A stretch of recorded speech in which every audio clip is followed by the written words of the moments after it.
Partner ಸಿನಿಮಾದ ಅಮೋರೋ song ಎಲ್ಲೆಡೆ viral ಆಗ್ತಾ ಇರ್ತಕ್ಕಂಥದ್ದು. ಸೊ ಈ ಬಗ್ಗೆ ಮಾತಾಡಲಿಕ್ಕೆ ನಟ ಅಜಯ್ ರಾವ್ ಅವರು ನಮ್ಮ ಜೊತೆ ಇದ್ದಾರೆ. ಅವರನ್ನೇ ಮಾತಾಡ್ಸೋಣ.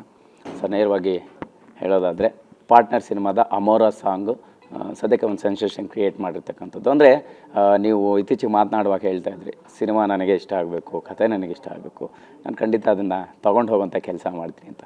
ಈಗ ಹೇಗಾಗ್ತಿದೆ ಅಮೋರೋ ಬಗ್ಗೆ ಹೇಳೋದಾದರೆ? ಇಲ್ಲ, ತುಂಬ ಖುಷಿ ಇದೆ. ವೆರಿ ಆರ್ಗ್ಯಾನಿಕಲಿ ರೈಟ್ ವೇನಲ್ಲಿ ರೀಚ್ ಆಗ್ತಾ ಇದೆ. ಎಲ್ಲರೂ ಇಷ್ಟಪಡ್ತಿದ್ದಾರೆ. ಕೇಳಿದವ್ರು ಕೂಡ ತುಂಬ ಡಿಫ್ರೆಂಟ್ ಆಗಿದೆ. ವೆರಿ ಯೂನಿಕ್ ವೇ ನಲ್ಲಿ ಪಿಕ್ಚರೈಸ್ ಮಾಡಿದ್ದೀರಾ. ಸೌಂಡಿಂಗ್ ತುಂಬ ಚೆನ್ನಾಗಿದೆ. ಅಂದರೆ ಎಲ್ಲ ಆಸ್ಪೆಕ್ಟ್ಸ್, ಒಂದು ಹಾಡಿಗೆ ಬೇಕಾಗಿರ್ತಕ್ಕಂಥ ಎಲ್ಲ ಆಯಾಮಗಳನ್ನು ತುಂಬ ಪ್ರಶಂಸೆ ಕೊಡ್ತಾ ಇದ್ದಾರೆ. ಪೇರ್ ತುಂಬ ಇಷ್ಟಪಡ್ತಿದ್ದಾರೆ, ಸ್ಟೆಪ್ಸ್ ಇಷ್ಟಪಡ್ತಾ ಇದ್ದಾರೆ. ಸೊ ಏನೇನೆಲ್ಲ ಅಂದ್ಕೊಂಡಿದ್ವಿ ಎಲ್ಲನೂ ವರ್ಕೌಟ್ ಆಗ್ತಾ ಇದೆ. ಎಸ್, ನಾನು ಅವಾಗ ಕೊರಿಯೋಗ್ರಾಫರ್ ಮಾತಾಡ್ತಾ ಇದ್ದೆ ಸರ್ ಅಜಯ್ ರಾವ್ ಸರ್ ಜೊತೆಗೆ. ಅಂದರೆ ಅವರು ಮುರಳಿ ಮಾಸ್ಟರ್ 700ಕ್ಕೂ ಹೆಚ್ಚು ಸಿನಿಮಾಗಳಿಗೆ ಮಾಡಿದ್ರು ಕೂಡ ಸರ್ ಅಜಯ್ ಸರ್ ಜೊತೆಗೆ ಅಂತಂದರೆ ಸಿಂಗಲ್ ಕಾರ್ಡಲ್ಲಿ ವರ್ಕ್ ಮಾಡ್ತಾರಂಥ ಸಿನಿಮಾ, ಅದ್ರ ಬಗ್ಗೆ ಖುಷಿ ಇದೆ ಅಂತಂದರೆ ಸರ್ ಮಾಡ್ತಾಯಿದ್ರು. ಬಟ್ ಅಂತ ತೆಗಿಯೋಂಥ ಚಾಲೆಂಜ್ ಕೂಡ ಇರುತ್ತೆ ಅನ್ನೋಂಥದ್ದು. ಸೊ ನಿಮ್ಗೆ ಹೆಂಗಿತ್ತು ಸರ್ ಪ್ರೊಸೆಸ್ ಅಂತ? ಇಲ್ಲ ಪಾಪ, ಅವ್ರು ತುಂಬ ಸ್ವೀಟಾಗಿ, ಅಂದರೆ ನಾವು ಎಷ್ಟೇ ಕೇಳಿದ್ರು, ಎಷ್ಟೇ ಬದಲಾವಣೆಗಳು ಕೇಳಿದ್ರು ಯಾವುದಕ್ಕೂ ಬೇಜಾರು ಮಾಡ್ಕೊಳ್ದೆ ಮಾಡಿದ್ದಾರೆ.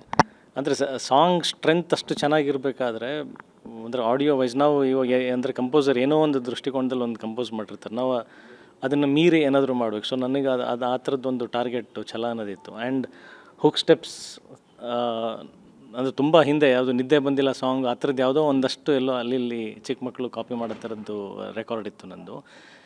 ಇತ್ತೀಚೆಗೆ ಒಂದು ಡಿಕೇಡಿಂದ ನನ್ನದೇ ಆದಂಥ ಹುಕ್ ಸ್ಟೆಪ್ಸ್ಗಳು ಯಾರೇ ಕಾಪಿ ಮಾಡಿ ಅಥವಾ ವೈರಲ್ ಮಾಡೋವಂಥದ್ದು ಇರಲಿಲ್ಲ. ಸೊ ಅದಕ್ಕೆ ಮಾಸ್ಟರ್ ಜೊತೆ ಕೂತ್ಕೊಂಡು ಹಠ ಹಿಡ್ಕೊಂಡು ಅವ್ರು ತೋರಿಸ್ದಾಗಿಲ್ಲ, ಇಲ್ಲ ಮಾಸ್ಟರ್ ಸಾಲ್ತಾ ಇಲ್ಲ ಇನ್ನೊಂಚೂರು, ಇಲ್ಲ ಮಾಸ್ಟರ್ ಸಾಲ್ತಾ ಇಲ್ಲ ಇನ್ನೊಂಚೂರು ಅಂತ. ಬಟ್ ಯಾವುದು ಬೇಜಾರು ಮಾಡ್ಕೊಳ್ದೆ, ಈಗೋ ಇಟ್ಕೊಳ್ದೆ, ಪಾಪ ಅಷ್ಟು ದೊಡ್ಡ ಮಾಸ್ಟ್ರು. ಫೈನಲಿ ನಮಗೆಲ್ಲರೂ ಸ್ಯಾಟಿಸ್ಫೈ ಆಗೋ ಥರ ಮಾಡಿದ್ರು. ಆ್ಯಂಡ್ ಅದು ವರ್ಕ್ ಆಗಿದೆ. ಈಗ ಪ್ರತಿಯೊಬ್ಬರ ಲೈಫಲ್ಲಿ ಕೂಡ ಪಾರ್ಟ್ನರ್ ಅನ್ನೋಂಥದ್ದು ವಿಚಾರ ಬಂದಾಗ ಸಾಕಷ್ಟು ಕ್ಯಾಲ್ಕುಲೇಷನ್ಸ್ ಇರುತ್ತೆ. ಸೊ ಈಗ ಈ ಸಿನಿಮಾ ನೋಡುವಂಥ ಆಡಿಯನ್ಸ್ಗೆ ಅವ್ರವ್ರ ಪಾರ್ಟ್ನರ್ ಚೂಸ್ ಮಾಡುವಂಥದ್ದಾಗಿರ್ಬೋದು, ಫ್ರೆಂಡ್ ಆಗಿರ್ಬೋದು, ಜೊತೆ ಕೊಲೀಗ್ ಆಗಿರ್ಬೋದು, ಯಾರನ್ನೇ ಚೂಸ್ ಮಾಡುವಂಥದ್ದು ವಿಚಾರದಲ್ಲಿ ಹೆಂಗೆ ನಿಮ್ಮ ಸಿನಿಮಾ ಹೆಲ್ಪ್ ಮಾಡ್ಬೋದು, ಸಜೆಸ್ಟ್ ಮಾಡ್ಬೋದು ಅನ್ನೋಂಥದ್ದು? ಅಲ್ಲ, ಚೂಸ್ ಮಾಡೋ ವಿಚಾರದಲ್ಲಿ ಅದು ಗೊತ್ತಿಲ್ಲ. ಬಟ್ ಡೆಸ್ಟಿನಿ ಅದು ಡಿಸೈಡ್ ಮಾಡೋದು. ಬಟ್ ಒನ್ಸ್ ನೀವು ಪಾರ್ಟ್ನರ್ ಜೊತೆಗೆ ಒಂದು ಕಮಿಟ್ಮೆಂಟ್ ಅಂತ ಆದಮೇಲೆ, ಒಂದು ಫ್ಯಾಮಿಲಿ ಅಂತ ಆದಮೇಲೆ ಹೆಂಗೆ ನಿಭಾಯಿಸ್ಕೊಂಡು ಹೋಗ್ತೀರ ಅನ್ನೋದು ಆ್ಯಕ್ಚುಲಿ ಪಾರ್ಟ್ನರ್ ಸಿನಿಮಾ. ಹೋಪ್ಫುಲಿ ಒಂದಷ್ಟು ಮಾರಲ್ಸ್ಗಳು ನಾವು ಹೇಳ್ಬೋದು. ಅಂದರೆ ನಾವು ಕೂಡ ಮೇಧಾವಿಗಳಲ್ಲ ಅಥವಾ ನಾವು ಮಾಡಿದ್ದೆಲ್ಲ ಕರೆಕ್ಟ್ ಅನ್ನೋದಲ್ಲ. ಬಟ್ ಒಂದು ಸಿನಿಮಾ ಅಂತ ಮೀಡಿಯಮ್ ಏನಿದೆಯಲ್ಲ, ಅದು ಏನೇ ವಿಷಯಗಳಿದ್ರೂ ಅದು ರೈಟ್ ವೇನಲ್ಲಿ ಗೈಡ್ ಮಾಡಬೇಕು. ಮಿಸ್ಗೈಡ್ ಮಾಡೋ ಅಂಥ ಅಟ್ಲೀಸ್ಟ್ ಮಿಸ್ಗೈಡ್ ಮಾಡಬಾರ್ದು. ಗೊತ್ತಿಲ್ಲ ಅಂದರೆ ಇದರಿಂದ ಜನ ಸರಿ ಹೋಗ್ತಾರೆ ಅನ್ನೋ ಫಿಲಾಸಫಿ ಇಟ್ಕೊಂಡು ನಾವು ಸಿನಿಮಾ ಮಾಡಿದ್ದಲ್ಲ.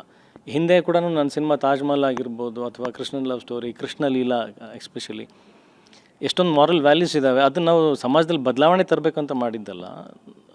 This are the morals. ಒಂದು ಹೀರೋ ಆಗಲಿ, ಒಂದು ಹೀರೋಯಿನ್ ಆಗಲಿ, ಅಥವಾ ಒಂದು ಡೈರೆಕ್ಟರ್ ಆಗಲಿ, ಒಂದು ಸಿನಿಮಾ ಅಂತ ಮಾಡಿ ಅದರಲ್ಲಿ ಕಥೆ ಹೇಳಬೇಕಾದ್ರೆ ಯಾವುದು ಮಿಸ್ಗೈಡ್ ಆಗೋಂಥ ವಿಚಾರಗಳು ಇರಬಾರ್ದು ಅಂತ. ಅದು ಗೊತ್ತಿಲ್ಲದೆ ಪರಿಣಾಮ ಬೀರುತ್ತೆ ಜನರ ಪರಿಸ್ಥಿತಿನಲ್ಲಿ. ಅವ್ರ ಸನ್ನಿವೇಶಗಳಲ್ಲಿ ಅದು ಅಳವಡಿಸ್ಕೊಂಡು ಅದು ರಿಲೇಟ್ ಆಗ್ಬೋದು, ಗೊತ್ತಿಲ್ಲ. ಬಟ್ ನಮ್ಮಲ್ಲಿ ಇರೋ ಆನೆಸ್ಟ್ ಏನಂದರೆ ವಿ ಹ್ಯಾವ್ ಡನ್ ಏನಂತಾರೆ ಒಂದು ಎಥಿಕಲ್ ಸಿನಿಮಾ. ಸರಿ, ಪರ್ಟಿಕ್ಯುಲರಾಗಿ ನೀವು ಅಂದರೆ ತುಂಬ ಇಷ್ಟಪಟ್ಟಿರ್ತಕ್ಕಂಥ ಒಂದು ಪಾತ್ರ ಕೂಡ ಹೌದು, ಸಿನಿಮಾ ಕೂಡ ಹೌದು ಅಂತ ಹೇಳಿದ್ರಿ. ಸೊ ಅಂದರೆ ಈ ಜರ್ನಿ ಹೇಗೆ ಶುರುವಾಯಿತು ಮತ್ತು ನಿಮಗೆ ಪರ್ಟಿಕ್ಯುಲರಾಗಿ ಏನು ಅಂದರೆ ಸಜೆಸ್ಟ್ ಮಾಡಿದ್ರಿ ಸರ್ ಟೀಮ್ಗೆ ಈ ಸಿನಿಮಾ ಶುರುವಾದಾಗ, ಡೈರೆಕ್ಟ್ರಿಗೆ ಆಗಿರ್ಬೋದು ಹೇಗೆ ಅಂತ? ಅಲ್ಲ, ಸಜೆಸ್ಟ್ ಅಂತಲ್ಲ, ಡಿಸ್ಕಸ್ ಮಾಡಿದ್ದೀವಿ. ನಾನು ಅದನ್ನೇ ಹೇಳಿದ್ನಲ್ಲ, ನಾನು ಮೇಧಾವಿ ಅಲ್ಲ. ಏನೇನು ಅನಿಸುತ್ತೆ ನಾವು ಹೇಳ್ತೀವಿ. ಅದು ಎಷ್ಟೊಂದು ಸಲ ಡೈರೆಕ್ಟ್ರು ಇಲ್ಲ ಸರ್ ಅದು ನೀವು ಹೇಳ್ತಿರೋದು ರಾಂಗ್ ಇದೆ ಅಂತ ಹೇಳಿದ್ದು ಸುಮಾರು ಸಲ ಇದೆ.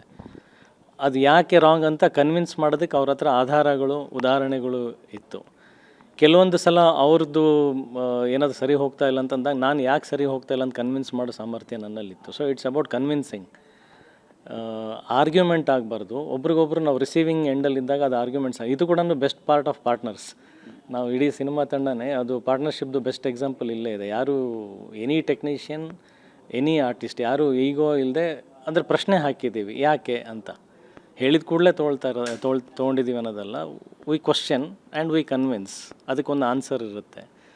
ಸೊ ಪಾರ್ಟ್ನರ್ಶಿಪ್ಪಲ್ಲೇ ವರ್ಕ್ ಆಗಿದೆ ಸರಿ.